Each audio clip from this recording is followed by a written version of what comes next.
Pokemon Legends Arceus was a pleasant surprise, wasn't it?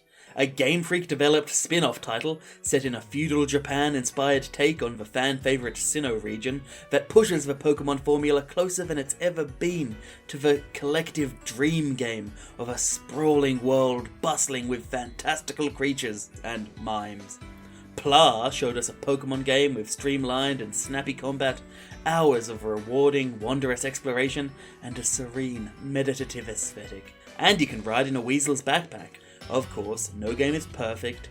Game Freak still insists on holding your hand so tightly during the story that your fingers start to lose blood circulation, and, at times, the graphics make this major tentpole mega franchise game feel like it had a smaller budget than the game where Aloy from Horizon can shoot Lucario with a shotgun. And let's be honest, it's a bit on the nose, a little bit culty for the franchise to turn gotta catch 'em all into a divine decree from God, but wow, if it isn't satisfying to catch monsters in this game. With Legends Arceus, Game Freak firmly planted a foot in a new direction for the franchise, while also creating a unique experience that completely stands on its own. I think Legends Arceus will go down as one of the most significant Pokemon games for years to come, either as a turning point for the series, or a unique and beautiful experiment.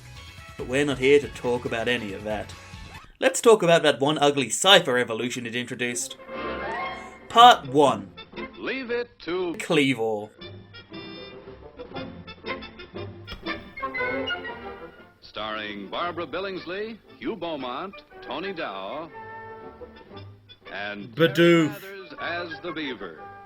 Kleavor is a bug rock-type monstrosity that evolves from Cypher when exposed to the fictional mineral Black Augurite and is known as the Axe Pokemon, presumably because of its body spray. The giant mantis Pokemon uses harsh, sharp rocks as both crude armor and excessively large hatchets that stem from its arms in place of Cypher's scythes or scissors. The Legends Arceus Pokédex says that Kleavor used these axe hands to fell trees, which is just a malicious act of unprovoked deforestation. Notably, a specific Kleavor plays an important role in Legends Arceus as one of the noble Pokemon. Noble Pokemon aren't Pokemon that wear frilly dresses, have masquerade balls, and love incest, but instead are a holy group of Pokemon that are descended from Arceus's blessed companions and serve as nature spirits who protect the Hisui region and watch over the Diamond and Pearl tribes.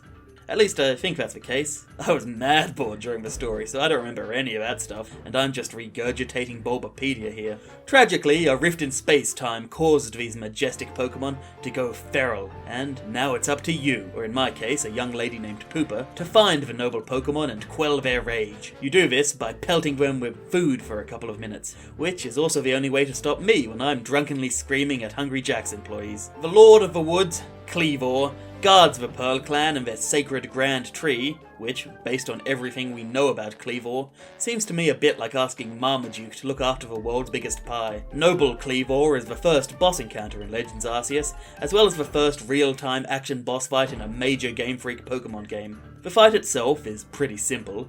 Lord Kleavor of the Obsidian Fieldlands is essentially baby's first Dark Souls boss, but this stands as a landmark moment in the Pokemon series. This is the moment that Game Freak told the world that Pokemon games weren't defined by their gameplay loop.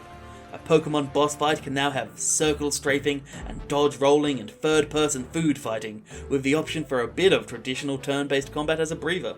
These boss fights are an exciting experiment for a series that has been accused of sticking too closely to a formula for over 20 years. I hope the series continues these kinds of shake-ups, and, if it does, we'll owe it all to this big, disgusting insect. Anyway, let's put him in Smash Bros.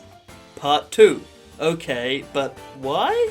Seriously, why Kleavor? I mean, sure, Kleavor exists, but you need to do more than that to be a Smash Brother. Heck, personally speaking, while Kleavor's probably my favourite new Pokemon from Legends Arceus, tied with Overquill's name, it's not my favourite Gen 8 Pokemon, and Kleavor's probably my third favourite Pokemon from its own evolutionary line. Why go to bat for this dude when I could make a Sans Undertale video and get some actual views? Well, if you'll recall, my previous video was a mad rambling screed about all the Pokemon content in Smash. During that video I tried to use spreadsheets, data analysis, and unsolicited opinions to find any blind spots in Smash's Pokemon lineup, with the ultimate goal of using that data to make a video, like this one, which could pitch a way for Smash to instantly bolster its Pokemon roster. If creepy diversity charts are good enough for a major company like Activision Blizzard to make representation decisions, they're good enough for my YouTube channel. And Kleavor has a lot going for it on this front. Its typing, for instance. One of the more surprising discoveries I made was that Smash Bros. Ultimate doesn't feature any Rock-type Pokemon as either playable fighters, stage cameos, or even Pokeball summon Pokemon, and is only represented in Smash as several spirits and a stage form for Pokemon Stadium 1. I see no harm in Rock-type getting more tangible representation, and as far as its potential for a fighter, Geomancy is something that Smash fans have been asking Smash to add for years now, usually in the form of Golden Sun's Isaac. Kleavor might not be a beautiful blonde anime sword boy, but it is a big rock. It's also Bug-type, another type that Smash doesn't have on its roster.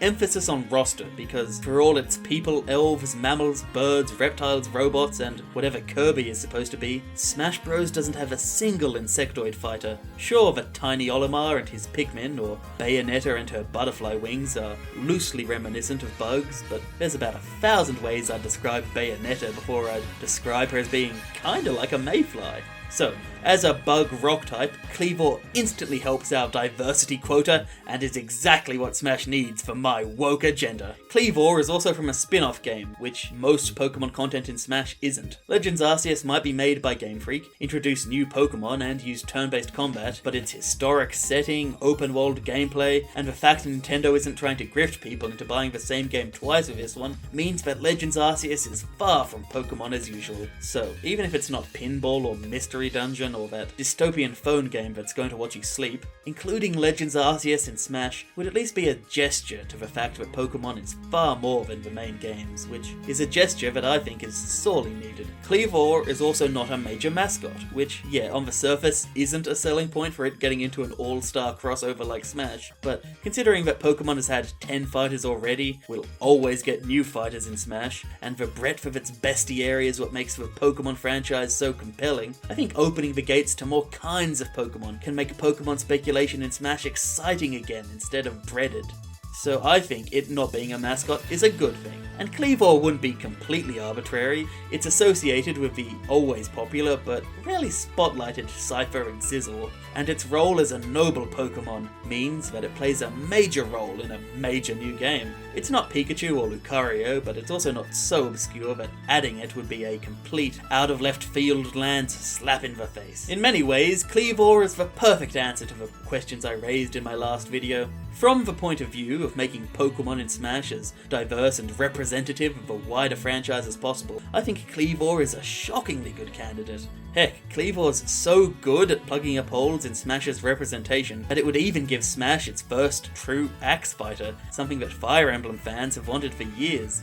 So, Kleavor might seem like an unlikely pick for Smash, and not a particularly hype one at that, but in my mind, Kleavor stands strong as a beacon for the direction I'd love to see Pokemon in Smash go from here on out. Part 3. Design Philosophy. As a Smash fighter, Kleavor's anatomy is going to do most of the heavy lifting. The freakish monster with axes for hands is probably going to attack with those axes a lot. Kleavor's entire shtick is axes, from its name to its signature move, to the point that even Aegislash would probably tell it to get another hobby. Therefore, Kleavor needs to not only feel like an axe fighter, but the ultimate axe fighter. The attacks Kleavor uses should define and cement what it is to swing an axe in a Smash Bros. Game, more so than anything we've already seen. Only, it won't quite be that simple, because Kleavor has a couple of other roles to fill. The reason we're even giving Kleavor this treatment isn't because of its axes, but because of its context in the wider Pokemon franchise. So Kleavor needs to emphasize everything about it that would make it special in Smash. That means Kleavor's gotta float like a butterfly and sting like a bee, as it becomes the ambassador for insectoids. Pokemon bugs are their own type for a reason, and Kleavor should show just what it means to fight the creepiest of crawlies. Similarly, Kleavor's rock type should be a cornerstone of its design. Kleavor needs to feel rough, hard, heavy, and geological. And lastly, Kleavor needs to represent Pokemon Legends Arceus. But that doesn't need to mean the main gameplay loop. Even though a lot of Smash moveset designs try to replicate the game feel of the fighter's Source games, I don't think we need to do that here. Pokemon Legends Arceus is still a Pokemon game at its core, and Pokemon Trainer is already a great representation of that main Pokemon experience. Real-time action boss fights, however, are new to Pokemon, so as long as we can make Kleavor feel true to its own boss fight, Kleavor can be a great ambassador for a new frontier of Pokemon games. All that combined gives us the framework for a heavy, violent, primal insect warrior, meaning it's finally time to answer the question, what if Kleavor was in Smash? LOL. Part 4. The Moveset.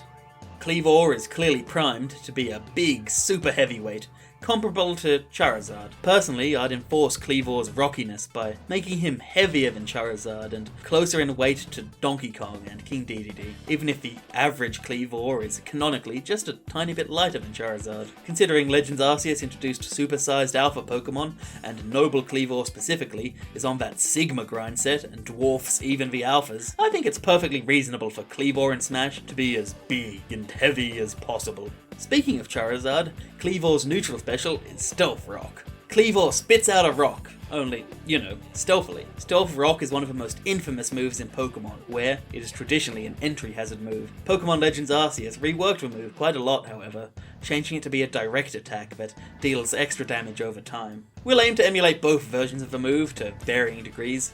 Kleavor's Stealth Rock is a medium-ranged projectile that is fairly standard, but once it hits, that's when things get interesting. On hit, the rock shatters into splinters, which spread out and linger, creating a hazardous zone for a few seconds that hurts any of Kleavor's enemies who enter it. Imagine if Luigi's Fireball transformed into Piranha Plant's Poison Cloud, and you should have a basic idea of how this move would function. I'm currently undecided as to whether or not shielding the initial rock should prevent it from bursting into shards, although I'm leaning towards it being as cheesy as possible, because as a big, heavy fast faller, Kleavor is gonna be a combo buffet for the rest of the cast, so should probably be as nasty as possible to compensate.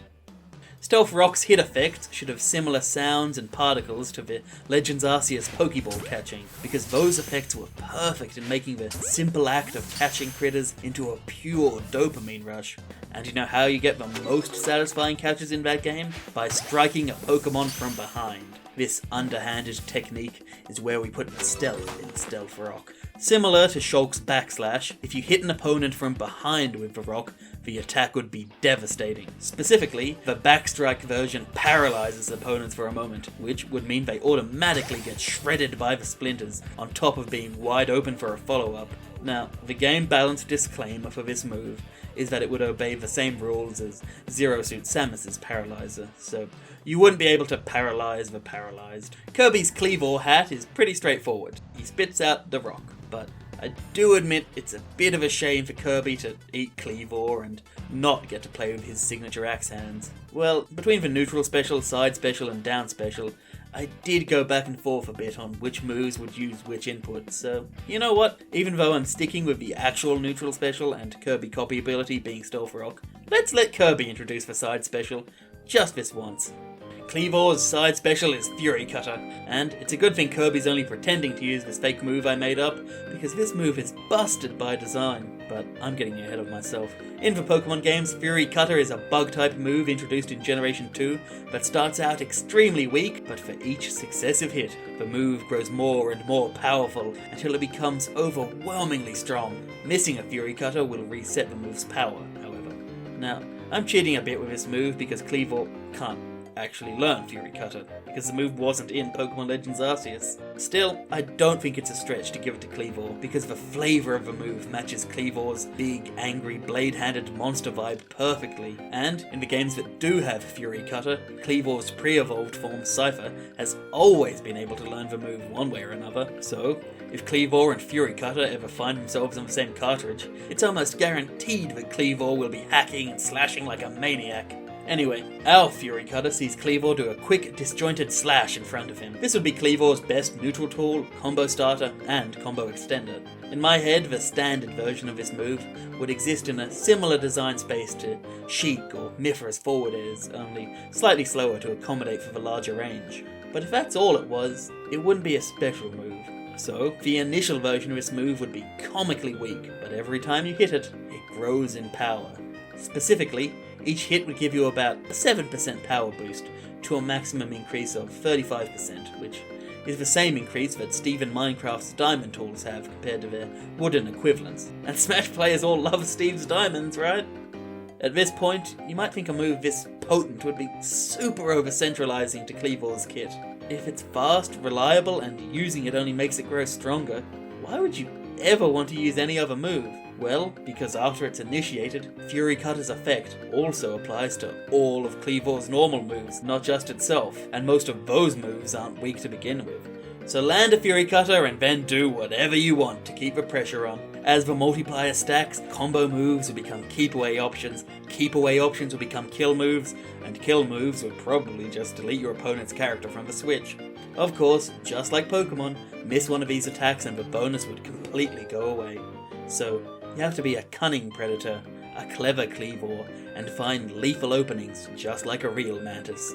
If you hit a shield, it would have a neutral outcome where the Fury Cut bonus doesn't go away, but it also doesn't grow stronger, and the Fury Cutter bonus also wouldn't deal any more shield damage.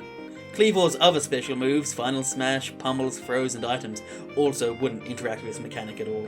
A lot of Kleavor's power budget would go into the Fury Cutter move and mechanic, with the idea being that to make up for the inherent weaknesses of big heavyweights, Kleavor would have a relentless advantage state and surprisingly great neutral game, but only if it can play smart and chain hits, which isn't that easy for a character of its archetype. The damage boost from Fury Cutter would shred opponents and could potentially delete stocks with a couple of well-timed hits, but as Kleavor would be an Ike-style slow disjoint fighter, Mishima-style 0-to-death combos wouldn't remotely be on the table.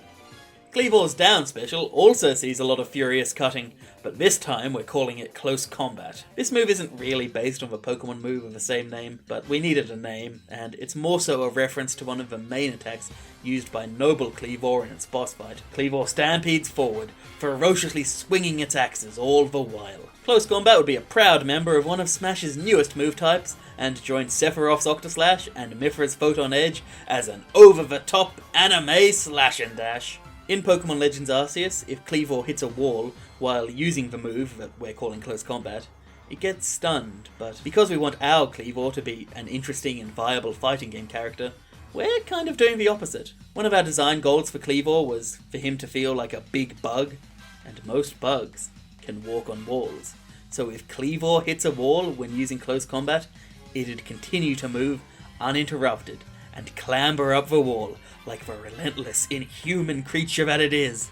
Additionally, should Kleavor reach the edge of a platform while using this move, it would sink its claws into the stage and simply snake around while continuing the onslaught. In either case, this move's behaviour would be similar to Pikachu's Thunder Jolt, only the fighter is the Jolt.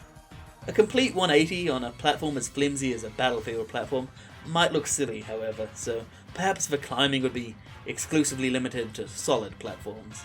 Also, Octoslash that can go around ledges sounds like a devastatingly easy edgeguarding tool, so if that aspect proves too potent, then the move could have directly vertical knockback, which would stop it from being the world's cheapest gimp. In the air, Close Combat would have a slight downward trajectory, kind of like Bayonetta's downward afterburner kick, partly because that angle lends itself better to Kleavor hitting a wall and having to clamber its way back up, which would showcase the off-kilter nature of the move, and partly because a downward angle helps me justify it being a down special. Kleavor's final special move is his signature move, Stone Axe, although, in spirit, almost every one of his moves is Stone Axe. This up special is based on another one of Noble Kleavor's attacks. Kleavor does a jumping somersault and crashes down so hard that rocks erupt from the ground. For our purposes, it's basically Ike or Chrome's Ether, but if Kleavor lands with this move instead of grabbing the ledge, then a rock violently spawns under it. The rock bursting out would be a powerful hitbox in its own right, and, combined with Kleavor's own landing, this move deals immense shield damage. After its dramatic entrance, the rock remains. At this point, if somebody smacks the rock, it will slide across the stage, becoming a deadly high-speed obelisk, similar to how the rolling crate item behaves, but with more friction. For our Canadian viewers, imagine if curling was as violent as hockey, and if that doesn't help you picture how this move would work, maybe pretend Kleavor is a moose or something. Now, we could have had this move behave exactly the same way as it does in Legends Arceus, in which case the stone would just spawn under the feet of Kleavor's opponent, homing in on them, but I like the idea of giving Kleavor a dynamic tool, kind of like Pac-Man's Hydrant or King Dedede's Gordo. So, Stone Axe spawns this slab instead. A rock-based fighter shouldn't just hit hard and be heavy, but have moves like this and Stealth Rock, which have an actual physical presence. This principle can be seen to great effect in Rivals of Aether, whose very own rocky insectoid Crag is able to summon a boulder that has immense stage presence and utility, so consider this move a homage to that game, even if the mechanics are different. Setting up the rock would be incredibly telegraphed and punishable, so this wouldn't exactly make Kleavor a zoner, but would make the Rocky Warlord someone you can't ignore and leave alone. You might have noticed that Stone Axe looks like it would be terrible as a recovery move, and that's true, it would be. But we don't want Kleavor's recovery to be completely hopeless, so to salvage it a tiny bit, what if Kleavor was able to have a tiny third jump using his little vestigial wings? Smash usually lets winged or one-winged creatures have an extra jump, so why not give recognition to Kleavor's status as a former flying type by letting it flap desperately in the air with a terrible third jump? This jump would give Kleavor practically no altitude, but it would allow Kleavor to stall in the air and mix up its recoveries and landings, so it's far from useless. Anyway, for his normal moves, Kleavor violently swings its axe hands. And that's the moveset. Thanks for watching. Be sure to like, comment, subscribe, email, ask your doctor about me. Alright, fine, terrible bit, I'll drop it. But before we get to specifics for the normal moves, as a rule, Kleavor's axe swings would be disjoints, with massive sweet spots corresponding to the axe heads, and comically weak sour spots near his spindly little arms. Additionally, like Villager's axe, or the axe that Edelgard had confiscated by Byleth, the axes can be expected to do a lot of shield damage. Not to the point that any move instantly pops shields, as though Kleavor were let loose in a bubble wrap factory, but on average, Kleavor's moves would probably do more shield damage than anyone currently in Smash. Anyway, chop chop, let's get a move on. Actually, chop chop is a great way to describe Kleavor's jab. Kleavor slams its axes into the ground, one after the other. Even though this move is only 2 hits, the fact it's more than 1 hit at all means that it's a great way to quickly stack the damage multiplier that you get from Fury Cutter, which, if you'll recall, can apply to all of Kleavor's normal moves, because boy does Kleavor have some axes to grind. Kleavor's forward tilt is a horizontal cut. This move has a hidden property that's extremely rare for a move in Smash. It can cut down Villager's tree. This might seem like an insanely specific and gimmicky quirk for a single matchup, but considering that all of Kleavor's lore is about felling trees, I feel like it's a mandatory detail to include. As for what this move would do to Alolan Exeggutor, well, don't think I can show that on YouTube. Kleavor's up tilt is a big arcing slash, and I'm not going to dwell on it because I don't like how I drew his face here. You know how Kazuya Mishima has different down tilts depending on whether or not he's crouching? It's easy to forget that detail among his billion other moves. Still, I like that mechanic, so Kleavor is getting something similar. His low committal standing down tilt is a quick bonk, but, just like a good OnlyFans account, once he starts bending down, Kleavor has a lot to show off. Kleavor's crouch would see him splay out as low as his model would allow, and from this pose, Kleavor can crawl. As an insect, I think Kleavor's crawl should easily be the fastest crawl in the game, almost as fast as his dash, because that's the kind of unsettling attribute that conveys that Kleavor is not an ordinary warrior, literally a creepy crawly. From its crouch, or crawl, Kleavor would have a different down tilt, wherein it pounces at its prey, which would be a great dash attack style burst option. Speaking of which, for some reason when Noble Kleavor runs in Legends Arceus, it does a Naruto run. I don't know why it does that, but we're stuck with it. From this, frankly disgraceful weeaboo pose, Kleavor's dash attack has it to sling the axes forward with such momentum that the act of slamming them into the ground would lift Kleavor off its feet, as if Kleavor has the power of God and anime by its side. Unlike Kleavor's full crouch down tilt pounce, its dash attack would be less of a burst option and more of a slower, huge kill move.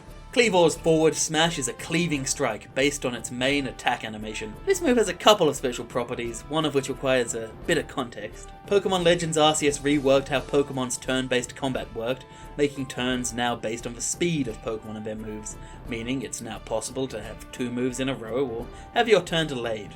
For this system, Legends Arceus also included special stances you could use to make the most of your spot in the turn tracker.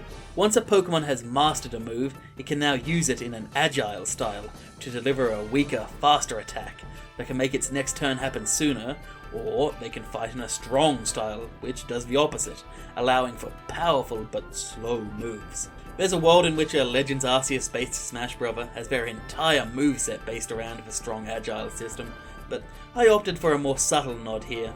Basically, Kleavor's forward smash allows for both agile and strong style attacks. Kleavor's uncharged forward smash is automatically agile, which means it's weaker than most smash attacks, but has almost no end lag. Charge the attack even a little, and you'll have a conventional smash attack in terms of power and vulnerability, but if you charge the move just a little bit longer, it would become strong style. Once it crosses this threshold, Kleavor's forward smash becomes one of the strongest in the game, but after using this brutish move, Kleavor is left wide open. Essentially, the effects of charging this smash attack is far more extreme than it usually is and modifies the move's end lag. So couple this mechanic with the buffs from Fury Cutter, and I'm sure you can imagine an unpunishable agile forward smash, more than capable of killing, or a supercharged strong style attack that obliterates stocks faster than an Elon Musk tweet. Oh, also, you know how I said the forward tilt is capable of chopping down villagers' tree? Well, so can the forward smash. Only this move can do it in a single strike, because Kleavor needs to avenge all those insects that Villager caught. Not that Villager cares, because pocket. Kleavor's up smash sees its axes cross paths before chopping down. Reminds me of that one Pokemon move, X-Scissor. Just like Sheik or Greninja, this move would have a particularly nasty sweet spot where the 2 slashes meet, because Kleavor's Naruto run isn't its only ninja influence. Kleavor's down smash is the last move we'll pull from the Noble Kleavor boss fight, and sees Kleavor spin violently like an abusive washing machine. This Hurricane Slash will be similar to Adult Link's spin attack, down to being a single hit move, because if it was multi-hit it would be too easy to farm Fury Cutter.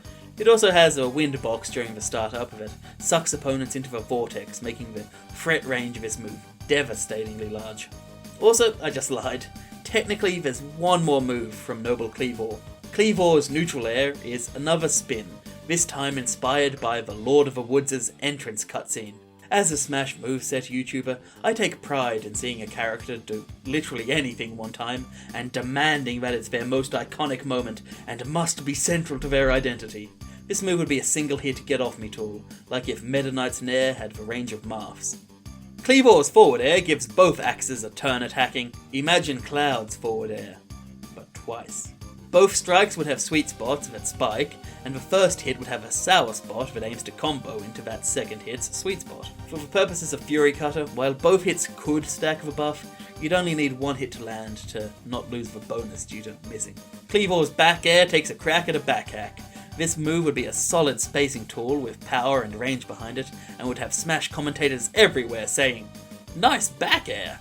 For its up air, I'm doing something scandalous, and not having Kleavor swing one of its axes. Instead, Kleavor kicks up with one of its claws. I figured that swinging Kleavor's heavy axes should take a great deal of power, so if Kleavor doesn't have the ground to generate torque from, then it's probably easier for Kleavor to swing the rest of its body around the axes than swing an axe overhead.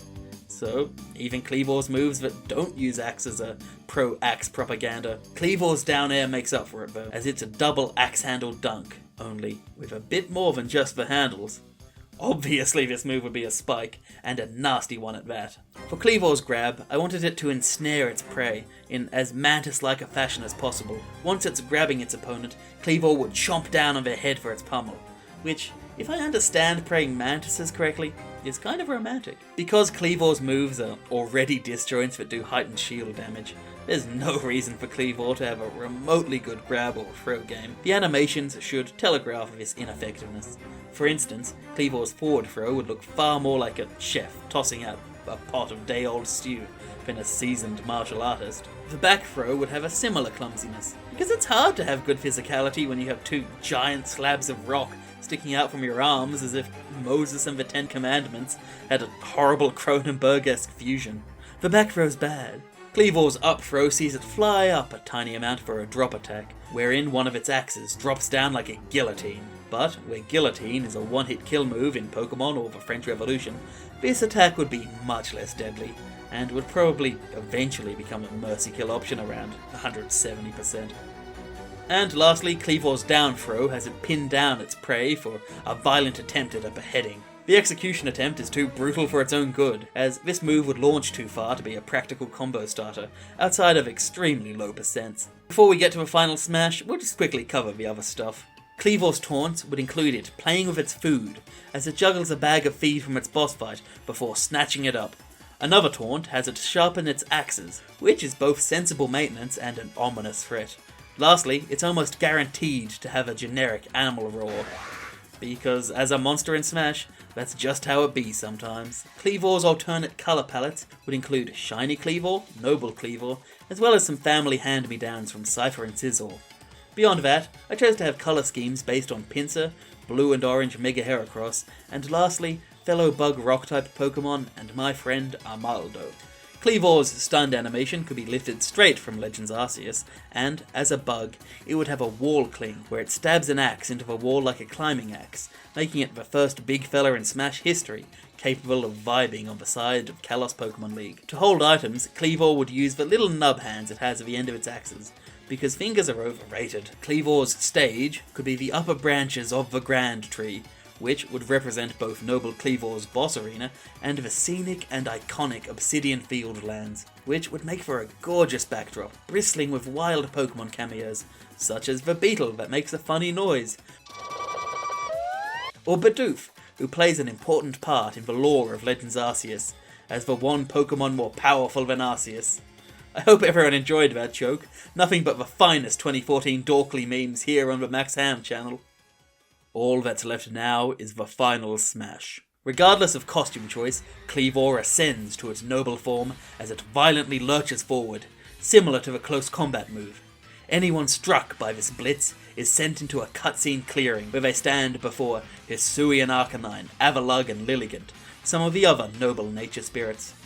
These sacred guardians judge Kleavor's prey unworthy and blast them with elemental attacks, until a fifth noble Pokemon drops down. Hisuian Electrode. Hisuian or otherwise, Electrode is still Electrode, and that means 3, 2... Sidebar, why does the Wikipedia page for actual real-world Electrodes have a picture of wires in the shape of Among Us? 1, boom! It explodes, blasting away Kleavor's opponent. And that's Kleavor. Kleavor would be a force of nature and a cunning warlord, a tricksy insect and a brute force barbarian. Kleavor would be a super heavyweight who can command an absurd amount of control from swinging enormous disjointed axes, coupled with nefarious rock hazards and immense shield damage, but could also be as precise as a scalpel to eviscerate stocks if Fury Cutter is used to its fullest. Kleavor's size and poor recovery would make it one of Smash's most abusable archetypes, which is in line for a tutorial boss, but the pendulum swinging the other way would be like an ancient blade trap, as Kleavor's lethality would be oppressive, constant, and cutthroat. Wild, primal, and powerful, Kleavor truly would show what it means to be the Axe Pokemon. Also, fuck villagers' trees specifically. Conclusion. We're not sponsored by Coles Australia Natural Spring Water. I was just thirsty. So yeah, I hope you liked the video, this little design exercise. The idea was, what if 6 months ago I was to add a Pokemon to Smash at that very point in time? So I made the last video to work out the values I have, the framework I'd want to build someone from, and from that I decided that I value variety, but they also should be newer, so there's some logic from a marketing perspective, and that landed me on Kleavor. Kleavor's relevant, but not hugely spotlighted. Its two types are both brand new to Smash, and I love the idea of a super heavyweight disjoint fighter with like this vicious animalistic bent to it. Kind of like Ike was really big, and his only motivation was to eat you. Which, kind of sounds like a vor thing now that I say it out loud. So, do I think Kleavor would, could, or should ever actually be in a Smash game? No. Like, Kleavor's a great candidate now, or 6 months ago, if you're choosing Pokemon based on my highly specific, pedantic criteria, and my hot takes and spreadsheets are an absurd way to manage a multi-billion-dollar brand like Pokemon, so it doesn't really make sense. And obviously, this video took a long time to make. Scarlet Violet came out, so Kleavor's not even relevant. So that's fucking out the window. But yeah, I still, wanted to make this video, believe in this video. I wanted it to be a snapshot of the time period in those few months between Arceus and Scarlet Violet. Like a hypothetical timeline where all the stars aligned and Mr. Sakurai sent a letter out to the Hisui region where one big angry bug used its hands as letter openers and opened a Smash invitation. But yeah, Pokemon has like so much to offer as a brand and cast of characters, and because it's so represented in Smash already, that I think it's a really interesting design exercise to think of what Pokemon you would take right now and add to Smash with, all the bases are already covered, so then if you can add your own mark, what would you do? Which leads me to the obvious call to action for the comment section. How would your life change if you had giant axes for hands instead of hands? Oh, also I guess which Pokemon would you put in Smash? So yeah, this video obviously took a really long time to make, partly just because these moveset videos are really intricate and that takes a while, partly because it's like Smash moveset videos are a hobby building on another hobby, and I have other interests, probably, you don't know me. So it's really hard to justify that much time to them. But also, like, I'd kind of announced this video a while back, and that locked me in. So I felt, constricted. It was hard to be agile with the content on the channel. Like, I felt like I couldn't really make a multiversus hot take or something. So we've updated the terms of service. We've got a new policy on Max Ham. I got a text from my mum. We're gonna under-promise and maybe deliver. Also, I'm moving to Sweden to work on a video game, which I'm genuinely so excited about. But yeah, that might affect the channel in some ways. Maybe there's, no uploads, which is business as usual, or maybe I start shilling the game because that's how it be, Gotta make that paper. Please buy it, I'm very poor. But yeah, I figured, that major life change was significant enough that I'd update you good people. But yeah. Maybe this was the last video. Bye!